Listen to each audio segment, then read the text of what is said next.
ಮಾಜಿ ಸಚಿವ ರೇವಣ್ಣ ಪುತ್ರರಿಗೆ ಸಂಕಷ್ಟ ತಪ್ಪಿದ್ದಿಲ್ವಾ ಅನ್ನುವಂಥ ಪ್ರಶ್ನೆ ಇಲ್ಲಿ ಕಾಡ್ತಾ ಇದೆ. ಎರಡನೇ ಅಸಹಜ ಲೈಂಗಿಕ ದೌರ್ಜನ್ಯ ಪ್ರಕರಣದ ಹಿನ್ನೆಲೆಯಲ್ಲಿ ಸೂರಜ್ ರೇವಣ್ಣಗೆ ಸಂಕಷ್ಟ.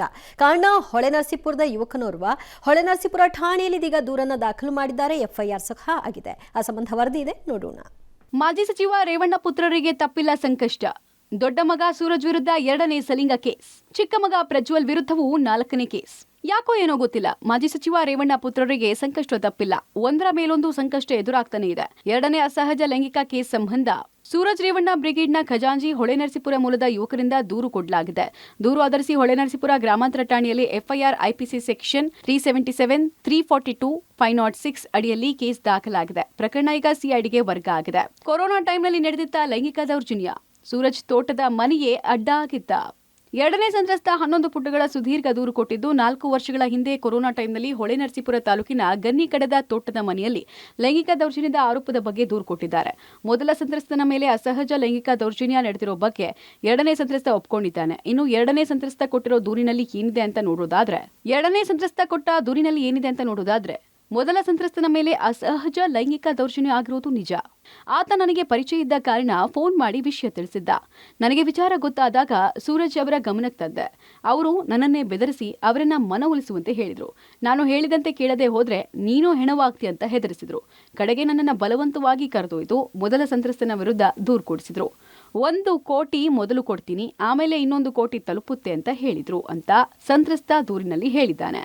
ಇನ್ನು ನನ್ನ ಮೇಲೂ ಅಸಹಜ ಲೈಂಗಿಕ ದೌರ್ಜನ್ಯ ಆಗಿದೆ ಅಂತ ಸಂತ್ರಸ್ತ ದೂರಿದ್ದಾನೆ. ಕಳೆದ 7 ವರ್ಷ ಸೂರಜ್ ಜೊತೆಗಿದ್ದು ಕೊರೋನಾ ಟೈಮ್ನಲ್ಲೂ ನನ್ನ ಜೊತೆ ಅಸಹಜ ಲೈಂಗಿಕ ಕ್ರಿಯೆಯಲ್ಲಿ ತೊಡಗಿರೋದಾಗಿ ಆರೋಪಿಸಿದ್ದಾನೆ. ಅಸಹಜ ಲೈಂಗಿಕ ದೌರ್ಜನ್ಯ ಪ್ರಕರಣದಲ್ಲಿ ಈಗಾಗಲೇ ಸಿಐಡಿ ಕಸ್ಟಡಿಯಲ್ಲಿ ತನಿಖೆ ಎದುರಿಸ್ತಾ ಇರತಕ್ಕಂತಹ ಮಾಜಿ ಸಚಿವ ಎಚ್.ಡಿ. ರೇವಣ್ಣ ಅವರ ಹಿರಿಯ ಪುತ್ರ ಹಾಗೂ ವಿಧಾನ ಪರಿಷತ್ ಸದಸ್ಯ ಡಾಕ್ಟರ್ ಸೂರಜ್ ರೇವಣ್ಣ ವಿರುದ್ಧ ಮತ್ತೊಂದು ಅಸಹಜ ಲೈಂಗಿಕ ಪ್ರಕರಣ ದಾಖಲಾಗಿದೆ. ನಿನ್ನೆ ಹೊಳೆನರಸೀಪುರ ಗ್ರಾಮಾಂತರ ಪೊಲೀಸ್ ಠಾಣೆಗೆ ಬಂದಂತಹ ಸಂತ್ರಸ್ತ ಸೂರಜ್ ರೇವಣ್ಣ ಅವರ ವಿರುದ್ಧ ಅಸಹಜ ಲೈಂಗಿಕ ದೌರ್ಜನ್ಯ ಪ್ರಕರಣವನ್ನು ದಾಖಲಿಸಿದ್ದಾರೆ. ಈತ ಸೂರಜ್ ರೇವಣ್ಣ ಅವರ ಆಪ್ತನಾಗಿದ್ದು, ಮೊದಲ ಸಂತ್ರಸ್ತನ ವಿರುದ್ಧ ಈತನೇ ಹೊಳೆನರಸೀಪುರ ನಗರ ಪೊಲೀಸ್ ಠಾಣೆಗೆ ದೂರು ನೀಡಿದ್ದ. ಇದೀಗ ನನ್ನ ಮೇಲೆ 4 ವರ್ಷದ ಹಿಂದೆ ಸೂರಜ್ ರೇವಣ್ಣ ಅವರು ಹೊಳೆನರಸೀಪುರ ತಾಲೂಕಿನ ಗನ್ನಿಕಡ ಅವರ ಫಾರ್ಮ್ ಹೌಸ್ನಲ್ಲಿ ನನ್ನ ಮೇಲೆ ಅಸಹಜ ಲೈಂಗಿಕ ದೌರ್ಜನ್ಯವನ್ನು ಎಸಗಿದ್ರು ಅಂತೇಳಿ ಆರೋಪವನ್ನು ಮಾಡಿ ದೂರನ್ನು ನೀಡಿದ್ದಾನೆ. ಇದೀಗ ಸೂರಜ್ ರೇವಣ್ಣ ಅವರಿಗೆ ಮತ್ತೊಂದು ಸಂಕಷ್ಟ ಎದುರಾಗಿದೆ. ಪ್ರಜ್ವಲ್ ರೇವಣ್ಣ ವಿರುದ್ಧ 4ನೇ ಎಫ್ಐಆರ್, ಪ್ರೀತಂ ಗೌಡ ವಿರುದ್ಧವೂ ಕೇಸ್ ದಾಖಲು. ಪ್ರಜ್ವಲ್ ರೇವಣ್ಣ ವಿರುದ್ಧ 4ನೇ ಎಫ್ಐಆರ್ ದಾಖಲಾಗಿದೆ. ಸಿಐಡಿ ಸೈಬರ್ ಕ್ರೈಮ್ ಠಾಣೆಯಲ್ಲಿ ಸಂತ್ರಸ್ತೆ ನೀಡಿದ ದೂರಿನನ್ವಯ ಎಫ್ಐಆರ್ ಹಾಕಲಾಗಿದೆ. ಮಗನ ಶಾಲೆ ವಿಚಾರಕ್ಕೆ ಪ್ರಜ್ವಲ್ ನನ್ನ ಭೇಟಿಯಾಗಿದ್ದು, ನನ್ನ ನಂಬರ್ ಪಡೆದ ಪ್ರಜ್ವಲ್ ಲೈಂಗಿಕ ದೌರ್ಜನ್ಯ ಎಸಗಿರೋದಾಗಿ ಸಂತ್ರಸ್ತೆ ದೂರು ಕೊಟ್ಟಿದ್ದಾರೆ. ಸಂತ್ರಸ್ತೆ ಕೊಟ್ಟ ದೂರಿನಲ್ಲಿ ಏನೇನಿದೆ ಅಂತ ನೋಡುವುದಾದ್ರೆ, ವಿವಸ್ತ್ರವಾಗಲು ಪ್ರಜ್ವಲ್ ಬೆದರಿಕೆ. ನನ್ನ ಮಗನ ಶಾಲೆ ವಿಚಾರಕ್ಕೆ ಪ್ರಜ್ವಲ್ರನ್ನ ಭೇಟಿಯಾಗಿದೆ. ನನ್ನ ಮೊಬೈಲ್ ಸಂಖ್ಯೆ ಪಡೆದ ಪ್ರಜ್ವಲ್ ರೇವಣ್ಣ ಬೇರೆ ಬೇರೆ ಫೋನ್ ನಂಬರ್ಗಳಿಂದ ಕರೆ ಮಾಡಿ ಮಾತಾಡ್ತಾ ಇದ್ರು. ಒಂದಿನ ಹೀಗೆ ವಿಡಿಯೋ ಕಾಲ್ನಲ್ಲಿ ಮಾತನಾಡುವಾಗ ನಿನ್ನ ಪಕ್ಕದಲ್ಲಿ ಯಾರೂ ಇಲ್ವಾ ಅಂತ ಕೇಳಿದ್ರು. ಇಲ್ಲ ಅಂದಾಗ ನಗ್ನವಾಗೋಕೆ ಸೂಚಿಸಿದ್ರು. ನಾನು ಒಪ್ಪದೇ ಇದ್ದಾಗ ಪೀಡಿಸ್ತಾ ಇದ್ರು. ಈ ವಿಷಯ ನಮ್ಮಿಬ್ರಲ್ಲಿ ಮಾತ್ರ ಇರುತ್ತೆ, ಯಾರಿಗೂ ಗೊತ್ತಾಗೋದಿಲ್ಲ ಅಂತ ನನ್ನನ್ನ ಒತ್ತಾಯಿಸಿದ್ರು. ಆಗ ನಾನು ವಿಧಿ ಇಲ್ಲದೆ ಒಪ್ಪಿದೆ. ಪದೇ ಪದೇ ಹೀಗೆ ಒತ್ತಾಯ ಮಾಡ್ತಾ ಇದ್ರು. ಅವರು ಸಂಸದ ಮತ್ತು ಪ್ರಭಾವಶಾಲಿ ವ್ಯಕ್ತಿ ಆಗಿದ್ರಿಂದ ಒಪ್ಪದೇ ಇದ್ರೆ ಏನ್ ಮಾಡ್ತಾರೋ ಅಂತ ಹೆದರಿ ಈ ಕೆಲಸಕ್ಕೆ ಒಪ್ಪಿಕೊಂಡೆ. ನನ್ನ ಒಪ್ಪಿಗೆ ಇಲ್ಲದೆ ನನ್ನ ವಿಡಿಯೋ ಹಾಗೂ ಫೋಟೋ ತೆಗೆದಿದ್ದಾರೆ. ಪ್ರೀತಂ ಗೌಡ ಹಾಗೂ ಇತರೆ 3 ನನ್ನ ವಿಡಿಯೋವನ್ನ ವೈರಲ್ ಮಾಡಿ ನನ್ನ ಕುಟುಂಬದ ಮಾನಹರಾಜಿಗೆ ಕಾರಣ ಆಗಿದ್ದಾರೆ. ಇಂಥವರ ವಿರುದ್ಧ ಕ್ರಮ ಕೈಗೊಂಡು ನನ್ನ ಕುಟುಂಬಕ್ಕೆ ಹಾಗೂ ನನಗೆ ರಕ್ಷಣೆ ನೀಡಬೇಕು, ಹೀಗಂತ ಸಂತ್ರಸ್ತೆ ಕೋರಿದ್ದಾರೆ.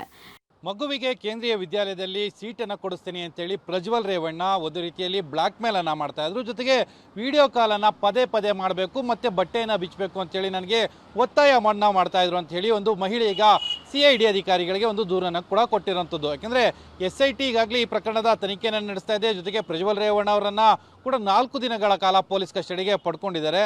ಜೊತೆಗೆ ಲೈಂಗಿಕ ದೌರ್ಜನ್ಯ ಆದಂಥ ವಿಡಿಯೋ ತುಣುಕುಗಳನ್ನು ಬಿಜೆಪಿಯ ಮಾಜಿ ಶಾಸಕ ಪ್ರೀತಂ ಗೌಡ ಅವರು ಕೂಡ ಸಾರ್ವಜನಿಕವಾಗಿ ಹರಿಬಿಟ್ಟಿದ್ದಾರೆ ಅಂತೇಳಿ ತಮ್ಮ ದೂರಿನಲ್ಲಿ ಆರೋಪವನ್ನ ಮಾಡಿರುವಂಥದ್ದು.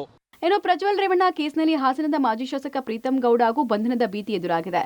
ಸೆಕ್ಷನ್ 66E ಅಡಿಯಲ್ಲಿ ಕೇಸ್ ದಾಖಲಾಗಿದ್ದು, ಯಾವುದೇ ವೇಳೆ SIT ನೋಟಿಸ್ ಕೊಡೋ ಸಾಧ್ಯತೆ ಇದೆ. ಇನ್ನು ಕಾನೂನು ಪ್ರಕಾರ ಕ್ರಮ ಕೈಗೊಳ್ಳಲಾಗುತ್ತೆ ಅಂತ ಗೃಹ ಸಚಿವ ಪರಮೇಶ್ವರ್ ಹೇಳಿದ್ದಾರೆ. ಇನ್ವೆಸ್ಟಿಗೇಷನ್ ಮಾಡೋರು ಮಾಡಿದ ಮೇಲೆ ಹೇಳ್ತಾರೆ, ನಮಗೆ ಇನ್ವೆಸ್ಟಿಗೇಷನ್ ಆದಮೇಲೆ ಹೇಳ್ತಾರೆ.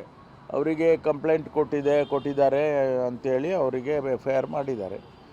ತನಿಖೆ ಮಾಡ್ತಾರೆ. ತನಿಖೆಯಲ್ಲಿ ಏನಾದರೂ ಕೂಡ ಅವ್ರದ್ದು ಪಾತ್ರ ಇದೆ ಅಂತ ಹೇಳಿದ್ರೆ ಏನು ಕಾನೂನಿನ ಪ್ರಕಾರ ಕ್ರಮ ತಗೋಬೇಕು, ಅದು ತಗೊಳ್ತಾರೆ. ಒಟ್ನಲ್ಲಿ ರೇವಣ್ಣ ಮಕ್ಕಳ ಕೊರಳಿಗೆ ದಿನೇ ದಿನೇ ಪ್ರಕರಣ ಉರುಳಾಗ್ತಾ ಇದ್ದು ಇದರಿಂದ ಯಾವ ರೀತಿ ಹೊರಬರ್ತಾರೋ ಕಾದ್ ನೋಡ್ಬೇಕಾಗಿದೆ. Bureau report, Public TV.